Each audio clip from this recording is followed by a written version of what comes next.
The views expressed in this blog are hosted on my own website, are strictly personal, and do not reflect the views of any organization.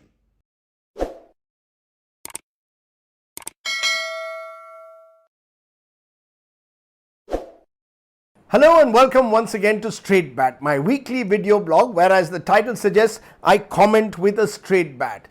Today a story to be told that reflects in a way the state of our netagiri and, dare I say, of politics and politicians in this country. It's a fascinating story and one that I believe should be listened to carefully. It's the story of a politician who's in the news this week. My reference is to Narayan Rane, the union minister who was arrested in rather dramatic fashion in Maharashtra this week, then let off on bail, allegedly because he had abused and threatened to slap the chief minister of Maharashtra, Udhav Thackeray. That was his crime. Mr. Rane, who is presently the Minister for Micro, Small and Medium Enterprises, MSMEs, in the Narendra Modi government, has always been a rather colourful character in Maharashtra and Indian politics.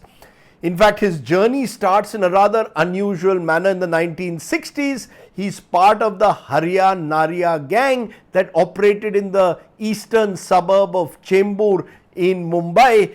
And in those days, Narayan Rane was allegedly involved in petty theft, extortion, black marketing of film tickets, remember, and lucrative business in those days, and also accused of murder of political rivals, which of course he denied. Whatever it is, he was spotted, his talents were spotted by Bal Thackeray or Balasaheb Thackeray, the Shiv Sena Supremo, who made him the local Shakha Pramukh or the branch head, from where he graduated to becoming a corporator, a BST union chief, and the rest, as they say, is history. Because today Narayan Rane is among the wealthiest politicians in Mumbai and the country. He's got a number of plush houses in Mumbai, has reportedly bought vast tracts of land along the Konkan coastline where he comes from, especially his lovely, beautiful scenic district of Sindhudurg, and he has a fleet of Mercedes cars. Narayan Rane has done rather well for himself. Along the way, he has been Chief Minister of Maharashtra in a Shiv Sena BJP government. He's been Revenue and Industry Minister in a Congress NCP government in Maharashtra. And of course, now is a Union Minister at the centre. You could say Mr. Rane has dipped his finger into every political pie. He's been around at the age of 69 and done pretty well for himself over the years. And the thing about him is that he's never hidden this wealth that he's acquired. In fact, when I met him recently, just before his swearing in, he pointed out to a new Mercedes that was lined up in the garageway and said, new car. He likes black Mercedes. And he's also not fully sort of, kept away his dark past. He continues to use strong arm tactics at times. His language can be rough and tough even today. And you get a sense from meeting Narayan Rane that what you see is what you get. And his son has followed in the family tradition, because in 2019, Nitesh Rane's visuals came out in a video showing him throwing mud at a highway engineer because the engineer was not following his instructions. Nitesh was then a Congress MLA. He, like his father, has now switched to the BJP. Why am I giving you this chronology of the Ranes? Because, chronology samajhiye is what the Union Home Minister Amit Shah is known to have said. And therefore, it's an important story to be told. The chronology of Narayan Rane.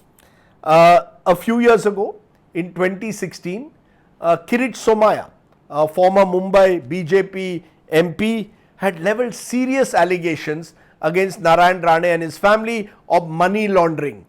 Put out documents suggesting that they had bank accounts in tax havens like Cyprus and Mauritius under fictitious names, had then brought in the money to fund a major real estate project in Mumbai. Rane denied the allegation, but an enforcement directorate inquiry was initiated at the time. Mr. Rane was to be interrogated, and then guess what, my friends? Mr. Rane does the clever thing. He forms his own party, switches sides, joins the BJP, becomes a Rajya Sabha MP, is now a union minister. Interesting, no?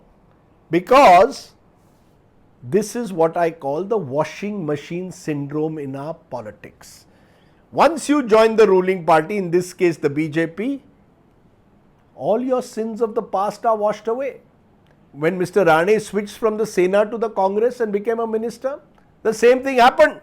But the BJP has made it a bit of a fine art. So much for na khaunga na khane dunga rhetoric. Now, the one sin that Mr. Rane though has not been able to in a way wash away is his propensity for foul, violent and abusive language against his political rivals, especially Udhav and Aditya Thackeray. He holds them responsible in a way for his exit from the Shiv Sena. And that is why when he suggested that Udhav Thackeray should be slapped because allegedly the Maharashtra Chief Minister had forgotten how many years India had been independent, there was no surprise. Because let's not forget that Mr. Rane was a Shiv Sainik for 30 years. And it is in the Shiv Sena that Mr. Rane learned the politics of Tokshahi. Now that's an interesting word, Tokshahi, coined by Babasaheb Thackeray, the Sena Supremo. It means the use of force, Tokshahi, as opposed to Lokshahi, which is the will of the people, or democracy. So today when a Shiv Sena led government arrests Mr. Rane for allegedly using foul, violent language, it's a bit amusing, and you wonder at the sheer hypocrisy of it all. Because, this is what the Shiv Sena has done for years, the kind of language that they've used. Even the otherwise mild-mannered Udhav Thackeray, there's a video of his urging his supporters to throw chappals at Yogi Adityanath. So when a one-time Shiv Sainik uses that kind of language and then is arrested with multiple FIRs being filed across Maharashtra, you wonder, at the nautanki or the natak that's taking place. But let's also not forget the hypocrisy of the BJP here. Because for 30 years the BJP was an ally of the Shiv Sena. The Shiv Sena in those years has never changed. It used violent, intimidatory tactics even then against its rivals. Then be it journalists who spoke out against them, against filmmakers, against those who they thought were pro-Pakistani. They dug up a cricket pitch, attacked cinema theatres, burnt books. All of this has been done in the Sena's past. When the BJP was an ally, the BJP didn't say a word. Now suddenly when Mr. Rane is arrested and a BJP office is attacked in Nashik and their corporators beaten up, you have got JP Nadda saying constitutional values are being abused. Yes, Mr. Nadda. But for 30 years when you were an ally of the Sena, what happened to the constitution then? You can't have selective memory, sir. Let's also now look at the Congress party, which is an ally of the Shiv Sena in the MVA government in Maharashtra. When the Sena now hits the streets and threatens to practice the politics of Tokshahi once again, the Congress can't say a word because they are allies. And think about the police of Maharashtra and Mumbai, which is perhaps caught in this political crossfire. What does the police do when the lawmakers become lawbreakers? Who do you protect? And who do you arrest? Or do you just take instructions from your political masters, whoever they are? It's all very unfortunate, my friends. Unacceptable, because the violent culture that has set in is unacceptable. And yet, in a way, it's inevitable.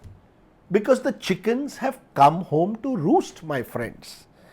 Today, it's a case of a Narayan Rane and what's happening in Maharashtra. Tomorrow it could be another thuggish politician in another state. The fact is, my friends, that Narayan Rane Haazir Ho is a mirror to our political culture at the moment. It's a political culture which has got debased, it's got corrupted and criminalized, which is why taking the moral high ground has become more and more difficult. It's sad because we are in the 75th year of our independence, and I wonder what the great Mahatma would think about our political culture today. That was the Straight Bat. Thanks for watching. Do subscribe to my YouTube channel for many more such videos. For now, stay well, stay safe. Namaskar. Jai Hind.